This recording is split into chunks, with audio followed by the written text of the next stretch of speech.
자, 그럼 지금부터 정치의 맥락과 그 이면을 짚어주실 전문가분들과 함께하도록 하겠습니다. 어서 오십시오. 안녕하세요. 예. 자, 저희가 계속해서 전해드리고 있습니다. 문다혜 씨가 이번 음주운전 사고로 신호 위반, 불법 주차 등 여러 교통법규를 위반한 정황이 계속해서 확인되고 있는데, 자, 방금 들으신 대로 경찰이 위험운전치사상죄 이 혐의로 적용까지 검토하고 있다 이런 내용입니다.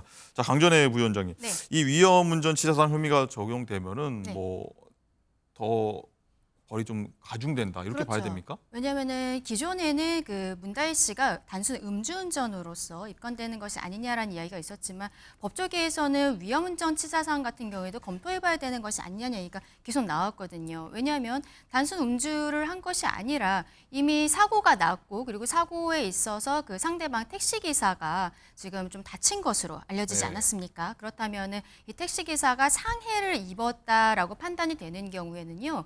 위험운전 치상이 될 수 있습니다. 이건 특정범죄가중처벌법상의 개념인데요. 이렇게 됐을 때는 최고 15년형까지도 나올 수가 그렇게까지 있는 나옵니까? 상황인 거예요. 예, 단순 음주라는 굉장히 차원이 다른 형태가 될 수 있습니다.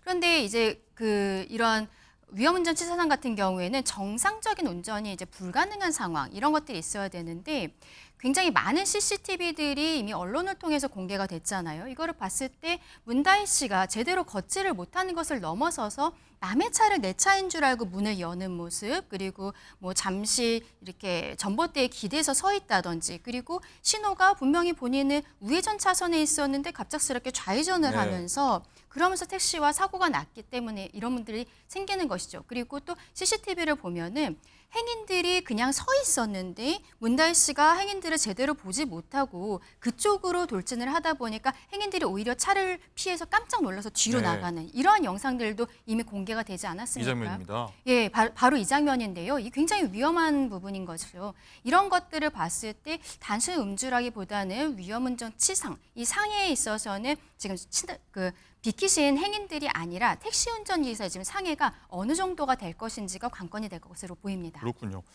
자, 장가이자 그리고 문다혜 씨가 이번 사고 전에 교통법규 위반 이 과태료를 여러 차례 좀 체납을 해서 이 소유 차량이 좀 압류 처분이 내렸었다 이런 사실도 확인됐어요. 그렇습니다. 문 전 대통령과 문다혜 씨 부녀가 소유한 차 이 두 대에서 최소 11차례 과태료가 부과된 사실이 알려졌습니다. 문다혜 씨가 음주운전 당시 몰았던 이 캐스퍼 같은 경우에는 2차례 주정차 위반 과태료를 체납했습니다. 특히 작년 6월 이 차는 서울에서 주정차 위반으로 과태료 처분을 받은 뒤에 이를 안 내서 11월에 압류 조치를 받았고요. 올해 8월 제주도에서도 과태료 체납으로 대체 압류 처분을 받았습니다. 또 문다혜 씨가 캐스퍼를 타기 전에 탔던 이 소렌토 차량도 최소 9차례 과태료 체납으로 압류 처분을 받았습니다. 네. 사유가 굉장히 다양한데 보니까 이 주정차 위반, 버스 전용차로 위반, 차고지 확보, 명령 미이행 굉장히 많습니다. 김종욱 행정관님 어떻게 보십니까? 이게 과태료 부과되면 보통 뭐 한 번, 두 번 뭐 미납된 뭐 고지가 오면은 고장 내잖아요. 그렇죠. 뭐 상식적이지 않죠. 그다음에 이제 음주운전이라고 하는 건 일종의 살인행위나 마찬가지이기 때문에 사회적으로 상당히 많은 질타를 받는 내용들이고 거기다가 음주운전 이후에 밝혀지고 있는 내용들을 보면 상습적인 교통법규를 위반을 했었고 과태료도 지금 11번이라고 얘기하고 있는데 이 다 체납, 미납 이런 상황이란 말이에요. 그럼 국민들이 이 부분에 대해서 용인하기도 어렵고 왜 이렇게 했지? 또 특히 문다혜 씨가 그냥 일반적인 사인, 뭐 일반적인 사인이긴 맞습니다만 그렇더라도 전직 대통령의 딸이라는 본인의 상황들을 안다면 이런 일이 자기 아버지에게 누가 될 수 있다라고 인지했으면 이걸 당연히 체납이 아니라 네. 냈어야 되는 측면들이 분명히 있는 거죠. 그래서 저는 어떤 형태로든지 국민들에게 왜 이런 일이 벌어졌는지 좀 납득 가능한 설명은 분명히 필요하다. 좀 그렇지 않다면 국민들에게 많은 질타를 받을 수밖에 없을 것이고 그 질타는 문다혜 씨 개인이 아니라 전직 대통령한테도 향할 수 있는 측면이 분명히 있기 때문에 여기에 대해서 좀 국민들에게 빠른 시일 내에 왜 이런 일이 벌어졌는지 납득 가능한 설명과 그다음에 대국민 사과가 좀 필요하다고 생각합니다. 그렇군요. 어쨌든 이 문다혜 씨가 이제 현재 피의자 신분으로 전환이 돼서 경찰 조사 날짜를 좀 조율 중이라고 하는데 장가 기자 이제 보면은 문다혜 씨 소환에 뭐 취재진도 그렇고요, 뭐 유튜버들도 서울 용산 경찰서에 많이 지금 진을 치고 있다고 해요. 그렇습니다. 원래 이번 주 월요일에 용산서에 출석할 예정이라는 기사가 나면서 정말 월요일에는 어마어마한 취재진은 물론이고 유튜버들 많은 사람들이 구름대처럼 몰려서 다혜 씨를 기다렸는데 7일에 오지 않았죠. 현재 문다혜 씨는 변호인을 통해서 경찰 소환 일정을 조율 중인데요. 경찰은 문 씨가 공인이나 유명인은 아니라는 점, 그리고 이런 점들을 고려해서 소환 일정을 공개하지 않을 방침입니다. 다만 용산경찰서 구조상 이 취재진을 피해서 건물 내부로 들어가는 것은 어려울 것으로 보이는데요. 왜냐하면 이 지하 주차장을 통해서 출석했던 김호중 씨가 갔던 그 강남경찰서하고는 달리 예. 용산경찰서는 이 지하 주차장이 아니라 지상에 주차장이 있고 그렇군요. 그리고 정문, 후문에서 누가 왔다 갔다 하면 이제 충분히 인식이 가능하기 때문에 보니까 되게 협소합니다. 화면 보니까. 그렇죠. 그래서 이 취재진을 피해서 들어온다? 이거는 조금 어려울 것 같습니다. 자, 강전혜 부위원장님, 일단은 워낙 국민적 사안이 돼버렸습니다. 좋든 싫든. 어쨌든 문다혜 씨를 공개 소환할지 비공개 소환할지 관심이 쏠리는데 공인이 아니어서 사실상 그건 낫다라고 보는 것 같은데 공개해야 됩니까? 비공개로 하는 게 맞습니까? 어떻습니까? 지금 장가희 기자 말씀해 주신 것처럼 이게 경찰에서 공개 소환이라는 형태를 하지 않아도 결과적으로는 공개가 될 수밖에 없는 상황이거든요. 그런데 그 자리에서 문다혜 씨가 어떤 입장을 표명할 것이라고 저는 생각하진 않습니다. 다만 여기에 대해서 정확하게 밝혀야 되는 부분이 저는 있다라고 생각을 하는데 일단은 굉장히 여러 차례 과태료가 있었던 부분들 이게 준법 정신이 이제 결여된 것이 아닌가라는 생각이 들잖아요. 그리고 문제는 또 뭐냐면 이 문재인 전 대통령으로부터 이번 캐스퍼뿐만이 아니라 과거에도 소렌토 차량을 양도를 받아서 이것을 차량을 사용을 했었고 그리고 여기에 대해서도 과태료가 여러 차례 있었는데 이게 캐스퍼로 대체 압류까지 되어 있었다. 이런 것들도 나오고 있거든요.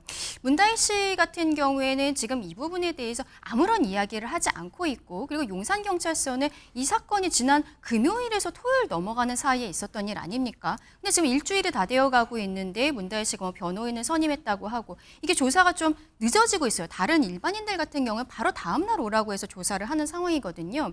이러한 것들이 오히려 국민들의 관심 그리고 좀 안 좋은 비판 여론들을 더 키우고 있는 상황이 아닌가라고 생각합니다. 네. 김종욱 행정관님, 어쨌든 경찰서에 가게 되면은 많은 지금 취재진과 유튜버들까지 있는 상황이라 얘기를 안 할 수가 없는 상황일 것 같은데 그럼에도 조사를 안 해서 받겠다면서 바로 들어간 게 나은 건지 말씀하신 대로 어떤 여러 의혹에 대해서는 입장을 밝히고 들어간 게 맞는 건지 어떻습니까? 저는 그건 문다혜 씨 개인의 어떤 판단이라는 생각이 들긴 합니다만 지금 어차피 이 상황 자체가 공개적으로 본인의 얼굴이 나올 수밖에 없는 이 건물의 구조가 분명히 있는 거 아니겠습니까? 그래서 저는 음주운전 문제와 관련해서는 저희 전직 대통령의 자제로서 좀 국민들에게 공식적으로 사과할 필요가 있을 거라는 생각이 들고요. 근데 그 외에 제기되고 있는 과태료 체납, 미납 이런 문제와 관련해서는 본인이 SNS든 아니면 문서의 형태이든 경찰서에 가기 이전에 좀 국민들에게 납득할 만한 설명이 분명히 필요하다는 생각이 들어요. 그리고 또 반대로 따지면 거의 연예인급 지금 관심을 받고 있는 상황인데 일부 언론 보도 같은 경우는 또 이 내용 자체가 상당히 좀 정쟁화를 유도하는 또 내용도 분명히 있습니다. 이건 야권의 분열 또는 전직 대통령에 대한 공격 이런 게 있는데요. 이건 좀 과도하다는 생각이 들고 하지만 그럼에도 불구하고 이 원인을 제공한 것은 전직 대통령의 딸이 이 원인을 제공했기 때문에 이 부분과 관련해서 국민들에게 납득할 만한 설명 그리고 많은 국민들이 질타하고 있는 음주운전에 대한 국민에 대해서 직접 좀 얼굴을 보이면서 공식적인 사과를 할 필요는 있다고 생각을 합니다. 네, 어쨌든 사과를 할지 입장 표명이 없으니까 말씀하신 대로 여야에서는 사과해야 된다, 입장 밝혀야 된다, 아니 왜 해야 되냐 이런 말들이 계속 오가고 있습니다. 그 목소리 듣고 얘기 이어가겠습니다. 일반 사람들도 그렇게 안 하는데 전직 대통령의 딸이 그렇게 행동했다는 게 믿기질 않고 문 전 대통령이 이거 그냥 덮고 갈 수 있을까요? 빨리 사과하시는 게 좋을 것 같고요. 검찰 수사를 앞두고 술은 마실 수 있을 것입니다. 그렇다고 음주운전까지 변명될 수는 없습니다. 좀 과하다고 생각하고요. 특정 시점이 있으면 나중에 이제 대통령께서 말씀하실 거라 보는데 지금은 문다혜 씨 자신이 사과하고 책임지는 것이 먼저죠. 별개의 문제라고 보고요. 문다혜 씨의 잘못은 잘못이고, 정치는 정치고, 이것에 분명한 선을 거도 되는 문제다. 네, 이런 말들 오갔는데 시청자 여러분께서도 한번 판단해보는 시간이 됐으면 하고요. 장가이자 그리고 이제 내일 국감이 있는데 경찰청 대상으로 한 국감입니다. 여기에 대해서도 계속 이런 말들이 오갈 수밖에 없을 것 같아요. 그렇습니다. 사실 이번 국감은 당초 김건희 여사를 둘러싼 여야 정쟁으로 좀 진행되는 모습이었는데요. 문다혜 씨 음주운전 사건이 터지면서 이를 놓고 여야 간 공방이 오갈 것으로 보입니다. 내일 경찰청 국감을 앞두고 국민의힘에서는 문다혜 씨를 증인으로 신청을 했는데 받아들여지지 않았습니다. 아마 증인 채택은 안 됐지만 관련 질의가 경찰청 국감에서 내일 계속해서 나올 것으로 보이고요.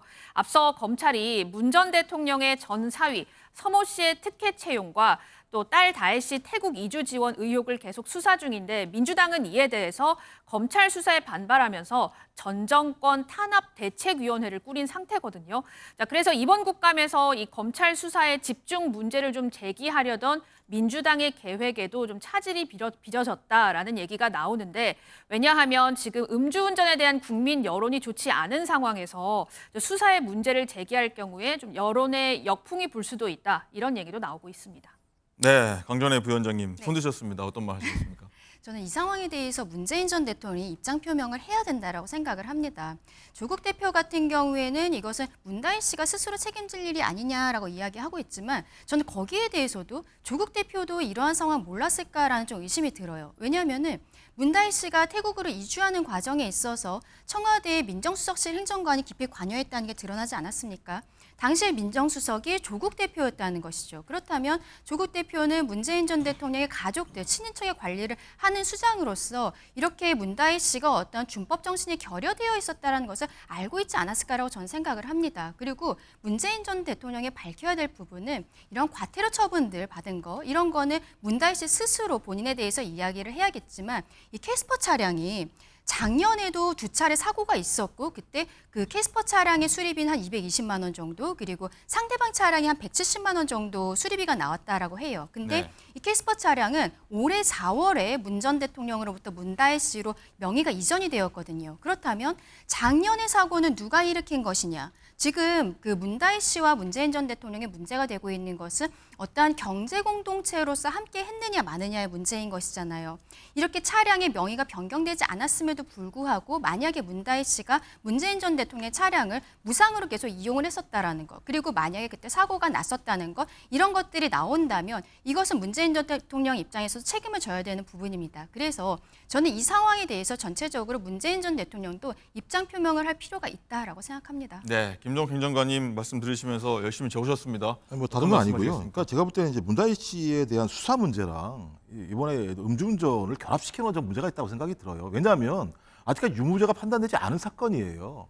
근데 그 행위를 가지고 이 행위랑 연결을 시키면서 제가 아까 말씀드렸던 이게 너무 과도한 정쟁화다라는 생각이 드는 것이고 만약 앞에 사건과 이 사건 자체는 연결될 수 없는 거지요. 뭐 예를 들면 음주운전을 한 번 했다고 그 사람 전체 인생이 다 나쁘다고 얘기할 수 있는 없는 측면이 분명히 있기 때문에 그런 말씀을 드리는 것이고요. 일단 기본적으로 문재인 전 대통령 같은 경우도 저는 뭐 40대 자식의 음주운전 때문에 부모가 공식적으로 사과를 해야 된다 이런 얘기를 들은 바는 없습니다만 본인 영위일 때 소위 이 과태료를 갖다 미납한 부분이 분명히 있어요. 전 이런 부분에 대해서는 뭐 공개적이 아닐지라도 전 본인 그 전직 대통령의 SNS를 통해서 이런 일이 있었다는 걸 밝히는 정도에서 이 문제를 매듭을 져야지 딸이 음주운전을 했고 체납을 했으니까 전직 대통령이 나와서 사과를 하라까지 얘기할 수 있는 내용인가? 저는 약간 좀 갸우뚱해요, 그 부분은. 네, 문다혜 씨 소식은 들어오는 대로 저희가 계속 전해드리도록 하고요.